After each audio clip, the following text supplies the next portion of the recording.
and done this start your Friday morning, which is awesome. Thank you everyone for coming on to listen. You are about to listen to probably one of the most driest topics in all of real estate. Vacant land, farms not so much, but vacant land is it's quite a treat. Little background, and anyone who listened to my EXP conference, how I got into vacant land and farms actually was when I first started real estate, I was doing agent on duty, and a gentleman came in and he asked me if I would be interested in listing his vacant land here in Sutton. And of course, I took it. Who wouldn't? Knew absolutely nothing about it. Kind of learned through trial and error. So I took on that listing, and it was a complete nightmare. I hated every second of it. And when the transaction was complete, I was very happy, and I basically said to myself that I will never sell vacant land ever again. Lo and behold, a couple weeks later, my next transaction was a piece of vacant land on Old Homestead. So ever since then, vacant land has kind of just stuck with me for the last 9 years, and I just kept learning and learning about it. So it's quite fascinating now. It's very complex, but it can be really rewarding as well. So anyway, here's vacant land. All the pictures on my screen here, they have something directly to do with transaction I was involved in, and I can elaborate if anyone is interested in how we navigate those. Some have sold, some have not sold. So just something to keep in mind. We are going to start with residential land. Now, here, I'll make my screen bigger. Residential land, we all kind of run into this, and keep in mind most of the topics that I'll talk about are kind of based out of like where our offices are. So like Georgina, Durham, and like Ramara, like Simcoe area. Every single area is different, but they all kind of have the general guidelines of what you should be looking for. So with the residential land, and this is going to basically touch on Georgina for the first part here, is what's the zoning? Everyone just thinks when you see a building lot or a property that you can build on, because we have some properties, let's say in the Sutton area, that are still a bit rural, let's call it. So because you see a vacant building lot does not necessarily mean it is already zoned residential. There are still some lots out there that are actually still zoned rural, even if they're inside of town limits. This is extremely important because if it is not zone residential and you think you can just build on it, you may be looking for a zoning change or a zoning amendment. And that can be very costly and time consuming. So it's something just to consider. It's literally just a simple search within the town of Georgina bylaw maps, or even, check geo or send a quick email to the zoning examiner at the townships, just to clarify, even if you are 99% sure. Municipal services. This is so unique in Georgia as a whole. If someone finds a vacant building lot and they think that they can just hook up to town water and sewers, it's not necessarily true.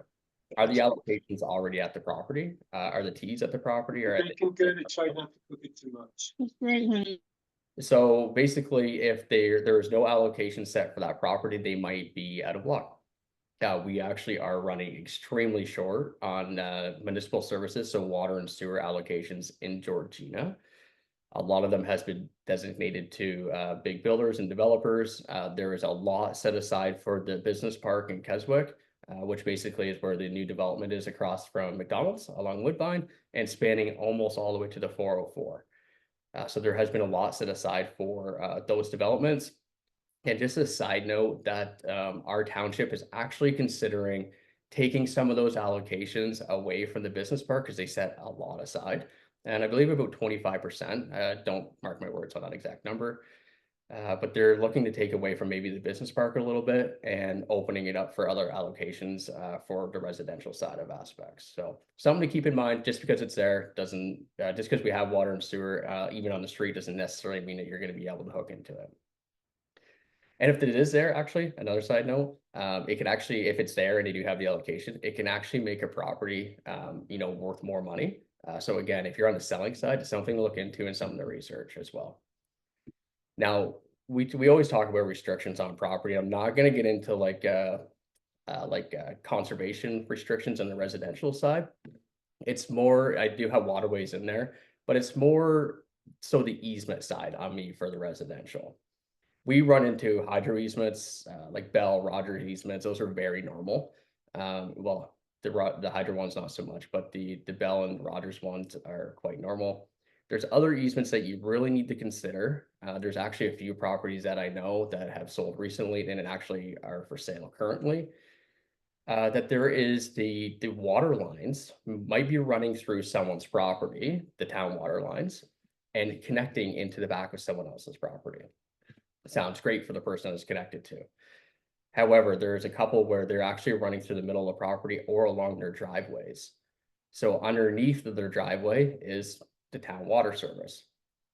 With that said, you cannot build on top of that service. So if you have a client that's looking at a property and you establish that there is a waterway there, or you don't establish, which is terrifying, and your client wants to build let's say a double detached garage, which is very important to them, they may not be able to build on top of that, and meaning they may not be able to build a garage at all. So you might give yourself some hot water if you don't know that it exists. And of course, when we run into all land, the HST implications. Is HST applicable? Well, unfortunately, we'll run into this again, but with the CRA, it is not a black and white conversation. Most likely you can establish if it is applicable or not. However, during our due diligence period, we need to advise our clients to either one, talk to their lawyer and or an accountant if the HST is applicable and how that you can navigate that. If the HST is included in on the transaction and you spoke to the listing agent, fantastic. That's great. If you're on the selling side, if you are unsure, put the HST in addition to protect yourself. Usually no matter what in land deals, the biggest fight you're going to have is usually the HST implications. Everyone just wants to pass the buck, or I guess let's call it the hot potato, on the HST, because no one wants to be held accountable and pay 13% on $400,000, $500,000, $600,000. Okay. And of course, we always run into due diligence. You need to do this to protect yourself and your clients, because you need to make sure that they know what they're able to do with their property. You can guide them as much as you can. I would also, give them the right resources to reach out to the appropriate jurisdictions, like Central Conservation Authority and the town of Georgina, or whatever township that you're working on. If they want to build a 5,000 square foot house on a lot that has waterways or easements, or they need a well and septic put in there, it might not happen for them. You don't need that coming back to you. They need to satisfy themselves and their sole and absolute discretion to move forward with this. Okay. And if you have any questions along the way, just speak up. It's all good. Anna, go ahead. It's not a question. I just, sorry, I forgot to turn off my phone. It's in addition to Mike's experience. There are some streets, even if they're located in the residential area, it doesn't mean that you build anything on the lot located there, even if there is a water location. I'm talking about Christidis, Isabel Avenue, the end of Edith Street, couple more. And Michael, can you explain why they may not be buildable, those lots? That is a great addition, and I appreciate that. And I know you know that area extremely well. So basically, there are some lots in those areas that Anna mentioned, usually in the historic lake communities. There is roads that actually have come to an end in properties, like the road is stopped completely at someone's property, but there is still lots at the end of that roadway. Okay. So people see it as a great opportunity to build, in a nice neighborhood. However, if you ever got permission to build on those lots, you would be responsible for extending that road at the ministry or the town of Georgina's recommendations and guidelines at your own expense. And we're not talking something that's just going to be done for $10,000 or $15,000. This is a huge, huge undertaking. So you need to really consider when you see these lots. I ran into one once, and we had quotes for several hundreds of thousands of dollars to extend it, like maybe like 100 feet. So it's and really. the point is that the town requests that you build the road to the end of the road. Even if your property only halfway, you are responsible to build the full assumed road. It's so-called unassumed roads that you have to assume up to the township standards, and they don't give you numbers. They tell you hire the specialist or hire the professionals and get the quotes. Yes, and Anna's exactly right. So there's one I ran into in like the Mum subdivision just east of Sutton here. And it was like the second and third property in. There was two owned by the same seller. That road was supposed to extend to the next road that would loop back into another like it's basically do a whole circle. They had to complete that entire road to do it. Hence why these lots were selling for $25,000, $30,000, even $50,000 only a couple years ago. It's a massive undertaking and it's something definitely to consider. And if you see a lot where the road ends and someone just wants to, it should be a red flag for you right off the get-go. Okay. And the other thing I wanted you to mention, if the lot is located in the areas of out of town services, let's say Virginia or peripheral, what is very important to know about those lots? When you're especially into Georgina or the Sutton area and whatever else, we don't have municipal services at all. And we're probably not going to be getting them anytime soon. When I started in real estate, our sewer and water capacities are quite full right now. And I was always told the next upgrade to the systems, this number changes all the time when you talk to someone, but 2031 was what I was told, even as of last year. Quite honestly, I can't see it happening. We need some grants and we need the government to step up to actually help us, or the allocations that we are giving to these developers, maybe they need to start putting the cost forward for those as well.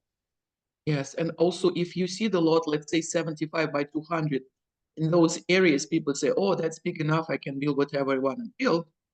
But we need to know if the lot is located between two existing dwellings, we have to find out what kind of wells are surrounding areas, what kind of, like, where can you put a septic if you can even put the septic, because there are requirements that you have to comply with.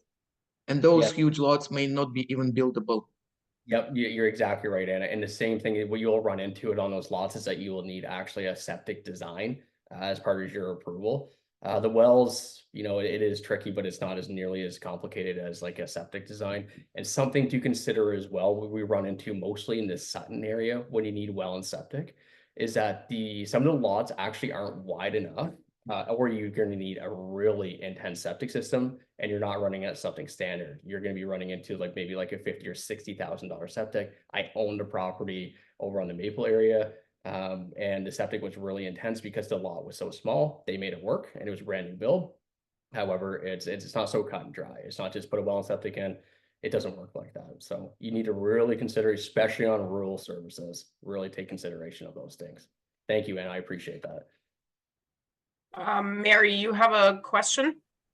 Oh, yeah, I just wanted to add to that. We lived in Eudora for 15 years, and what you were saying is true. A lot of the lots, the town said you have to look after the road.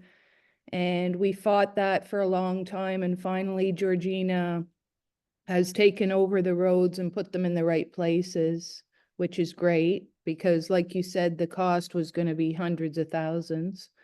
But the flip side of that, at the end of our street, we thought we were in a good position because it was floodplain. So we thought no one could build. I happened to run into one of the guys from the town and he said, no, we'll give a permit for that as long as they do enough fill and raise it up enough, which surprised me. I didn't know that you could build on floodplain. Has that been your experience, Mike? Yeah, absolutely. And on this next slide, I'm going to jump into that because you're completely right. And it's once they get permission from like a environmental jurisdiction, the town of Georgina, as long as they're satisfied with like Lake Simcoe Conservation Authority, they will allow it, which there are some developments that happen in this area that actually blow my mind. And then other properties that you can't develop, they equally blow my mind. You can't build on them. I've had experience on one locally that I've bought several times for people, and it's there's a small waterway, so they call it, cutting through the middle of the property on a diagonal. But it never fills full of water. It's never wet ever. It's literally almost like a swale per se. Basically, to even build on that, you're really minimizing your footprint, and you need a septic design and or a minor variance to be able to build closer to the property lines to get away from that waterway. So it's shocking that in a floodplain that they would let you. I have a map in one of my slides just showing a general on a property that I have for sale, Lake Simcoe Conservation Authority, showing floodplains and protected wetland. And then sometimes they just don't let you touch it, and other times it's amazing that they let you do it if you do the appropriate studies. They might let you, but you're going to be running into a long time before you can build these properties. So it's something to consider on the buy side, and on the sell side, we have people that come up to the area that have no idea that they can't just buy a property and start putting properties onto it. So it's something really consider if you, as the real estate agents here.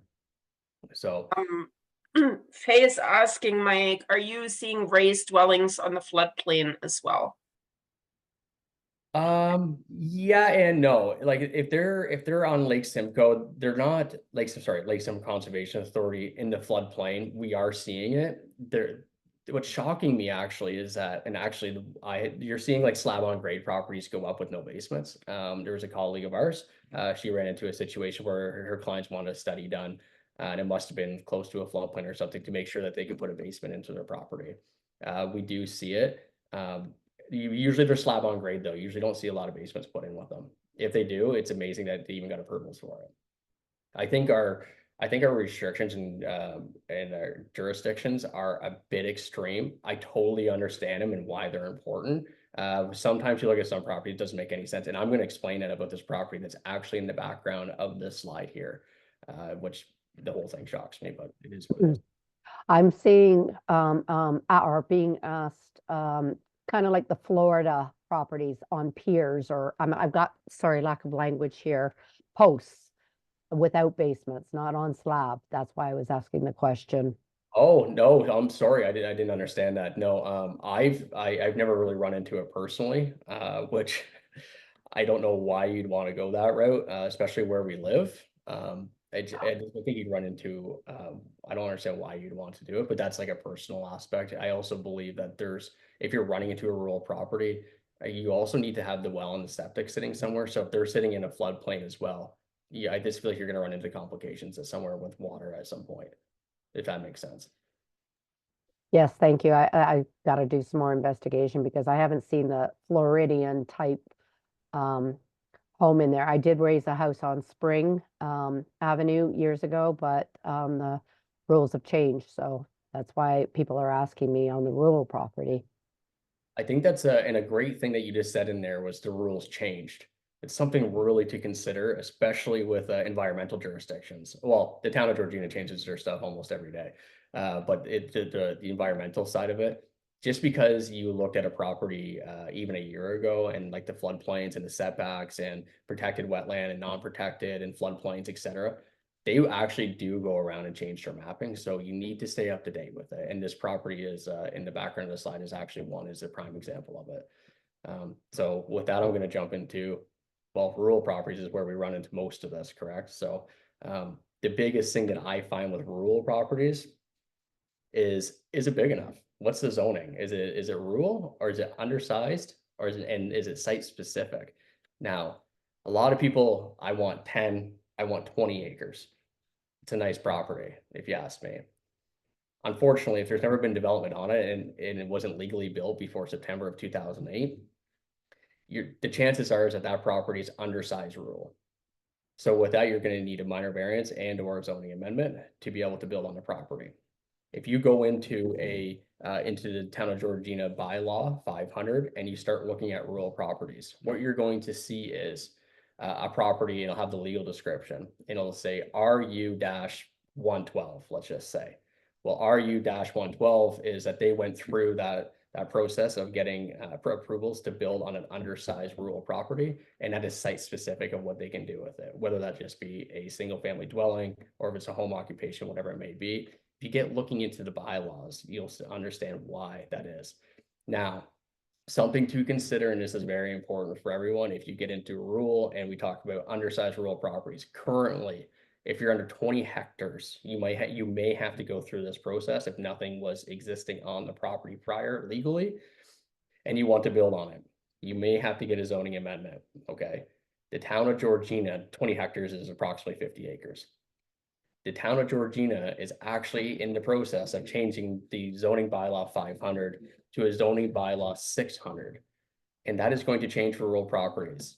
Per usual, I'm not trying to rip on the town, what I'm going to. Per usual, they're making it more difficult to build in our area. So that undersized rural property is going to 100 acres. So anything under 100 acres would require these same approvals.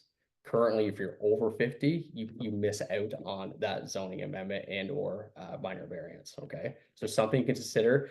I was told that it could happen as early as 1 day, or it could take 2 years.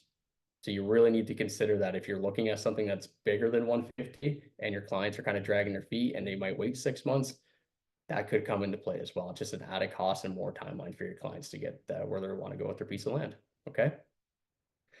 And we'll run into services available: gas, water, hydro.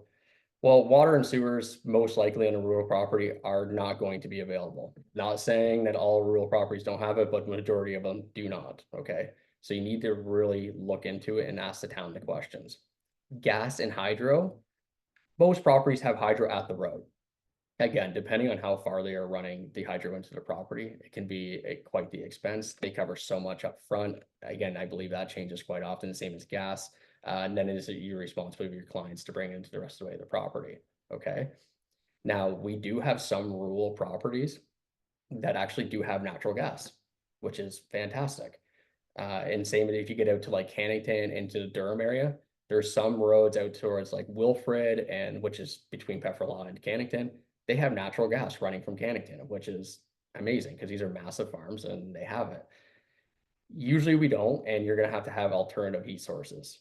So you're going to run into, what are you going to heat your property with? The most common one in our area, which most people know, is propane.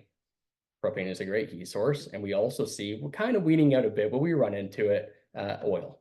Some people still heat with oil. You're opening up a whole nother little project when it comes to making sure the oil tanks are in compliance. That's part of like a home inspection process. But make sure there's some sort of a heat source that they can connect to. Propane is a great alternative to natural gas, and the rental of the tanks is very minimal per year. As well as we're going to run into the governing bodies, Town of Georgina and Lake Simcoe Region Conservation Authority. These two conservations, these two jurisdictions can tank a deal for you quite quickly. Just as a overhead, if your client is kind of looking at a piece of land, Lake Simcoe Conservation Authority, and same as like Oak Ridges Moraine, they have interactive maps on their website. Don't take it to a T, but they have a general overview of the property is restricted. It doesn't get into significant protected wetland or floodplains. It kind of just does a general that, yeah, that property is governed by us. Your best is to reach out to them directly, build a rapport with them. There's a couple great ones at that. At Lake Simcoe Conservation Authority, we'll get back to you very quickly, usually within hours, of that property in particular, okay? Very important to start. And also, future development, or is the property in the path of development? And I'm gonna loop into the property that's in the background of this photo, okay? Just as a reference. Future development might run into, okay, we're in Keswick, we have a farm, it's gonna be the next business park. Well, for those farmers or the people that own a piece of land, that's fantastic because the developers are probably going to give you a nice payday. Or are you in the path of development of, let's say, something of, which we all know that is coming eventually? Let's say the 404. Is the 404 going to cut through that property at some point? Is there going to be a turnoff and around that area? Or are they going to basically pay you a decent some money for your property and take it from you in the future? A really unique one, which has been up for debate heavily in our area, is the new proposed aerodrome that is happening on Old Homestead. I'm not sure if everyone has heard about that or aware of it. It was proposed back in 2021. People have been fighting it for some time. Town of Georgina said no. The region said no. However, aerodromes is a federal decision at that point, and they gave them permission to do it. The aerodrome is proposed to be built close to Pefferlaw on Old Homestead.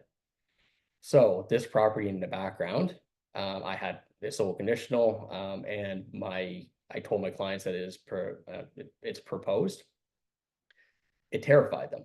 They didn't want planes flying over. It was in the direct path of where the landing would be going. So planes would be taking off and landing over top of this property, which is only about, I believe, 1.2 kilometers away, roughly. So they would still be pretty low at that time. So we actually had to find out through consultants how loud and what type of airplanes would they be landing on that particular property, where the aerodrome is going, and how loud would it be for my clients? Would it be as loud as like a gunshot? Would it be like a car driving by? What would it be? So something like that is very important to consider. The path of the 404 is something to consider as well. Who knows when we'll see it? It'll probably make it up to Sutton, maybe in my lifetime, I'm not sure. But if it does, is your client's property around it or directly in the path? You can actually, there's maps so you can see the path where it's going, but you can actually get from the MTO a copy of every phase through every property and where it will sit accordingly. So things to consider. That's good. Okay, that says governing bodies. I don't know if it's being blocked by you guys, but it is to me. Okay, so this is the same property that I showed in the previous slide. Well, if you know anything with Lake Simcoe Conservation Authority, that's pretty heavily regulated, I would say. Purple means no-go. Pretty much, they're not going to let you. That is protected significant wetland. That's what that purple is, okay? They're basically saying, no, you cannot build, put any structures, you cannot do anything to that property, sure, walk through it, do whatever. What they're saying is you have to have certain setbacks from that as well. And the green is still regulated by Lake Simcoe Conservation Authority. You may be able to build in the green area, the light green. I don't know if you can see my mouse, but it's at the bottom there. Yeah, you can maybe able to build, but you need a permit from them. So they may require environmental studies, geotechnical reports, etc. We run into this a lot in our area. Usually it's not a massive deal if you're in the green areas, but you really need to look into it. Something to consider, this property and the bottom right of the screen, there's a triangle that is not restricted, okay? That doesn't look like very big. So everyone would be like, well, this property is fully restricted. You need to think outside the box here a little bit. So I did the math and I looked through it all, and that approximate triangle, and I've been to this property dozens of times, it's taken me years to sell, regardless. It's almost done. That triangle there is almost 7 acres because that property there is 86 acres. Okay. So there is, if your property's not fully regulated, there may be some potential somewhere to get outside of the permissions from Lake Simcoe Conservation. Or just a little food for thought there. You always need to worry about the municipal. Municipal will not give approvals if you don't have permission from Lake Simcoe Conservation Authority. Lake Simcoe Conservation Authority will run from our township of Georgina into Brock, even into Ramara. As you head south of our area, you're going to run into like Oak Ridges Moraine, for example, okay, which I have listed up there as well. Same kind of idea. You really need to do your homework on this. You don't want to get yourself into some hot water, okay?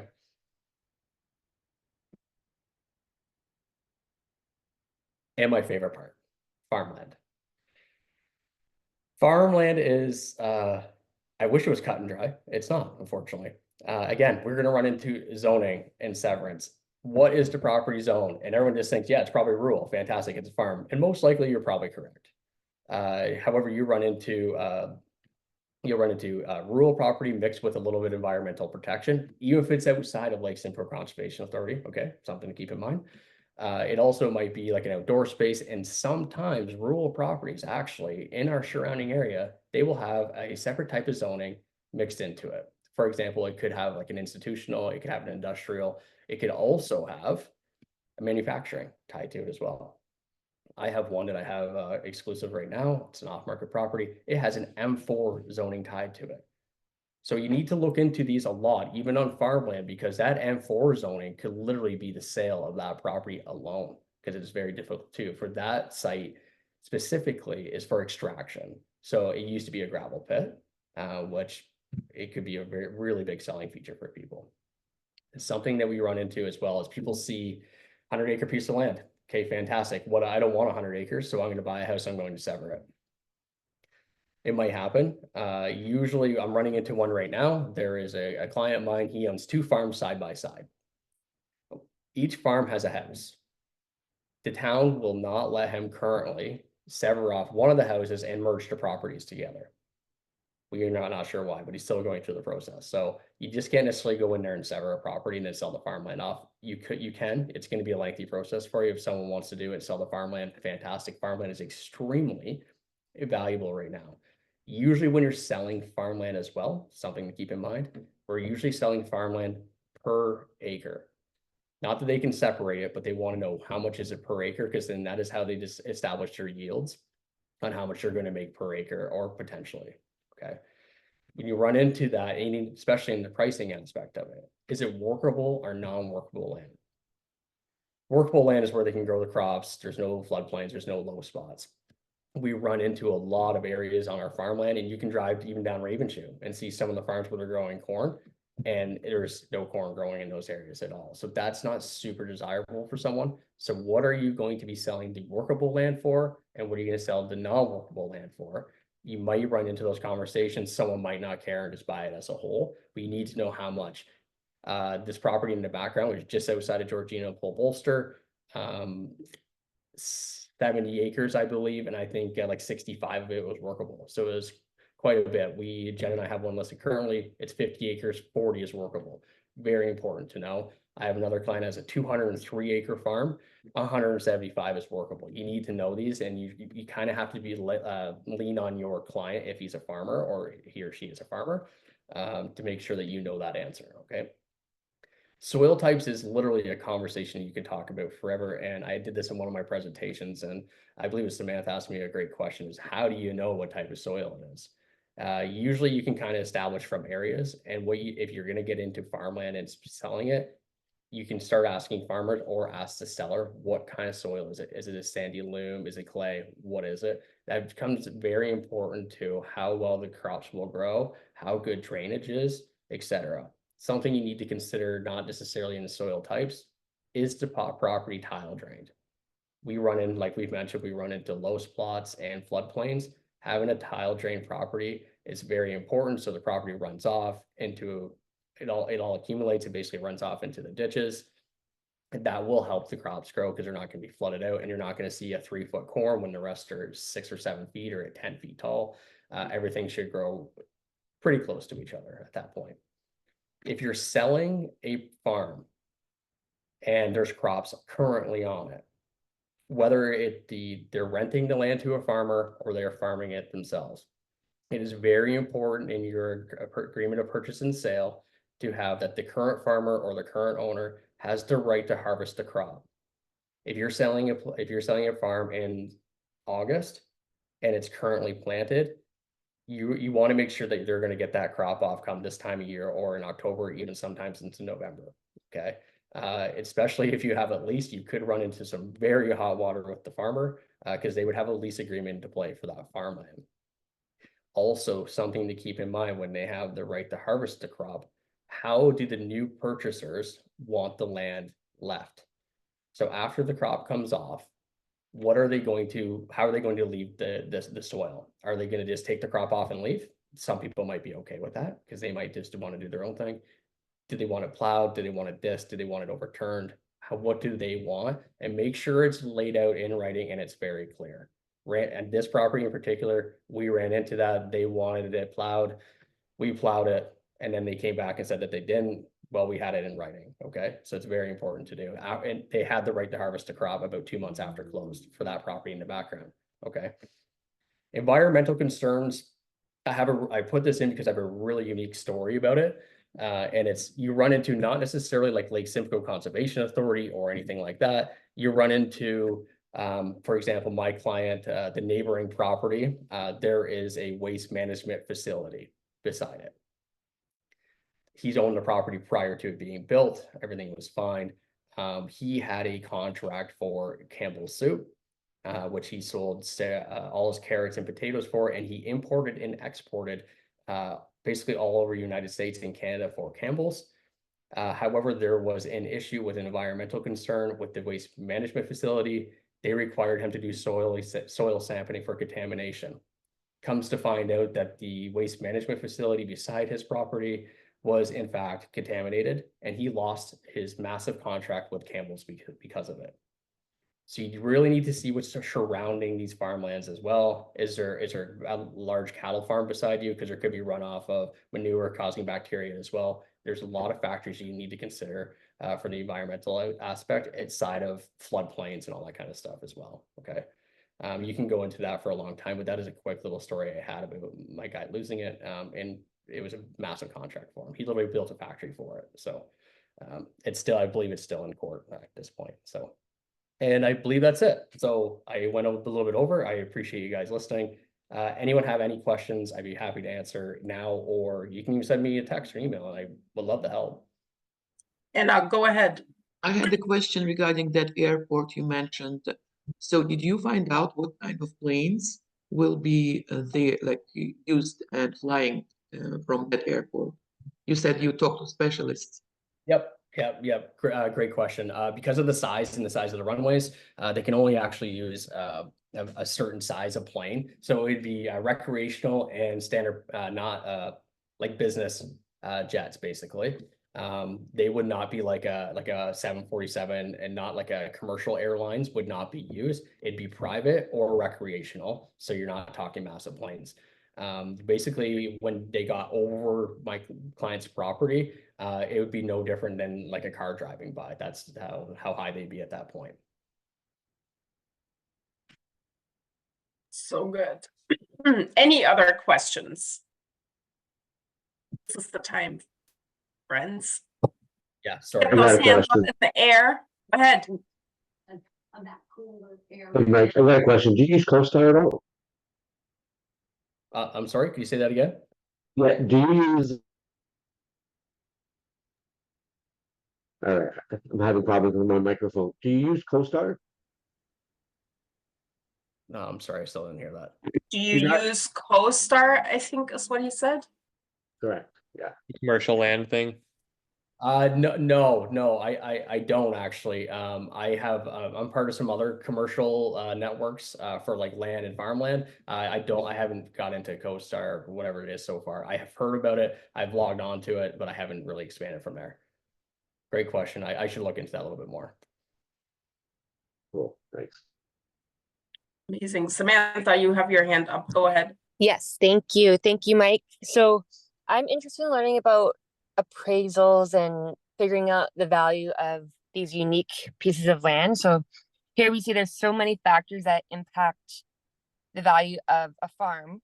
So is there like a formula that you use to plug everything in and figure out how much a piece of land should be?